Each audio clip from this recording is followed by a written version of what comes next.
baixes estudiava filologia a la universitat. Jo vaig començar a pensar en el feminisme. Jo és que tinc la gran sort d'haver nascut a una família on la igualtat sempre ha estat. De créixer com a persona. Amb una manifestació, crec que per dret a l'avortament. I va ser on vaig tenir consciència. Se compartien totes les feines. La majoria dels valors feministes que jo ara practic. Sense les dones no hi ha revolució!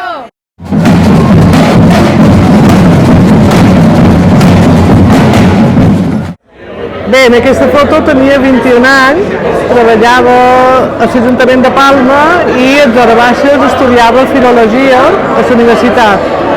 També en aquests anys van començar les primeres manifestacions organitzades pel sindicat pel Dia de les Dones Treballadores. Ara ja continuam lluitant com a Dia Internacional de totes les dones i ens sentim solidàries amb totes les dones que arreu del món reivindiquen a ser persona. Jo vaig sentir parlar de feminisme per primera vegada quan estudiava a la facultat de Dret. Aquí devia tenir 21 anys i aleshores a dret penal parlàvem de l'avortament i del dret de les dones a l'avortament. Hi havia debats, hi havia posicions a favor i en contra i en aquell moment me vaig adonar del dret de les dones. Vaig estudiar dret, me vaig llicenciar, som doctora i en aquest moment estic en el Parlament com a diputada de Més per Mallorca defensant també els drets de les dones. Jo és que tinc la gran sort d'haver nascut en una família on la igualtat sempre ha estat tractada amb la normalitat i que se mereix i que hauria de ser per tothom. Aquesta foto correspon a quan jo tenia 12 anys i ja en aquell moment formava part d'un grup de dones i que en aquest cas significava una obra de teatre on se reivindicaven els drets i els deures de la dona en igualtat. Actualment jo som regidora d'Educació, Formació, Ocupació i Treball de l'Ajuntament d'Inca i ara i sempre reivindicaré i lluitaré per la igualtat. Realment feminisme és una paraula que a casa meva no he sentit des de ben petita, ja que a casa meva sempre s'ha viscut en un ambient d'igualtat on tota la família ha treballat per igual i on ma mare sempre m'ha ensenyat a créixer com a persona i és un poc el fet que hagi duit aquesta foto de ma mare aguantant-me les mans de petita i fent-me créixer i convertir-me en el que ara mateix soc, que és una dona que lluita per feminisme a dins el grup d'Igualtat de Més. Tinc 17 anys.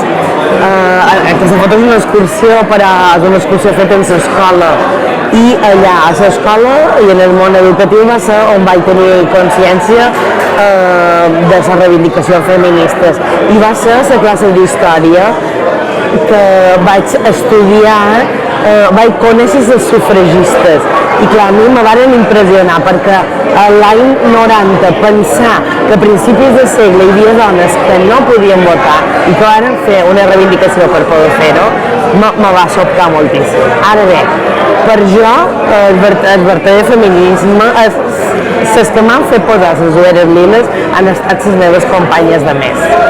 I ara, encara que estic vinculada encara amb el món educatiu, soc diputada en el Parlament per Més per Mallorca. Pues jo era a la Rambla amb una manifestació, crec que per dret a l'avortament. I havíem interromput el tràfic i el trànsit i estàvem dient així, tallant i no sé què. Varen venir els grisos i ens varen treure de mala manera. I record que algú li va dur un ram de flors a un dels policies. I bé, i ara pues, segueix fent tallers d'empoderament i autoestima per dones i com jo també som artista, pues, dins del meu treball sempre hi ha aquesta vertent feminista. Bueno, aquí devia tenir 7 o 8 anys i és una foto de quan anava de vacances amb la meva família a Menorca. El que recordo d'aquell moment era una cosa que me fascinava i era que la possessió aquí on passaven les vacances a casa d'uns amics se compartien totes les feines. M'encantava veure la madona de la possessió fent qualsevol tasca, no hi havia diferències entre tasques d'homes i dones. I me'n record que ma mare a casa, nosaltres som 9 germans, sempre quan mos volíem anar a feines i mos en anava per igual, amb els meus germans cuinar o planxar o fer totes les feines, sempre mos deia aquí, com a Menorca, quan anant de vacances, tothom ha de fer una mica de tot.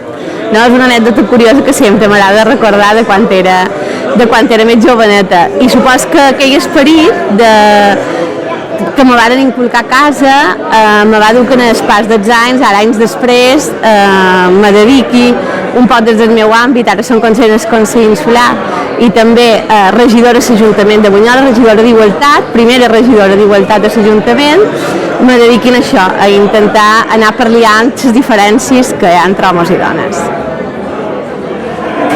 Aquí en aquesta foto jo tinc 2 anys i estic acompanyada de ma mare i la meva predina, que són 2 persones molt importants per jo, perquè m'han ensenyat la majoria dels valors feministes que jo ara practic. La meva predina se va separar en el 74, una època que molt poques dones s'atrevien a fer el pas. La meva predina va ser una dona molt valenta perquè a més tenia 9 fills i els va educar ella tota sola. I després ma mare també me va tenir molt joveneta i va ser una persona, ha estat una persona que sempre m'ha ensenyat lo important que és compartir i estimar les altres persones. Però no només estimar les altres persones, sinó només estimar-nos a nosaltres mateixes, com a dones i com a persones que som, i els drets que tenim, i hem de lluitar per la nostra llibertat. Jo ara soc regidora, però crec que lo important ara és reivindicar que hem de ser totes feministes per la llibertat de totes les dones, que encara ens falta molt per fer.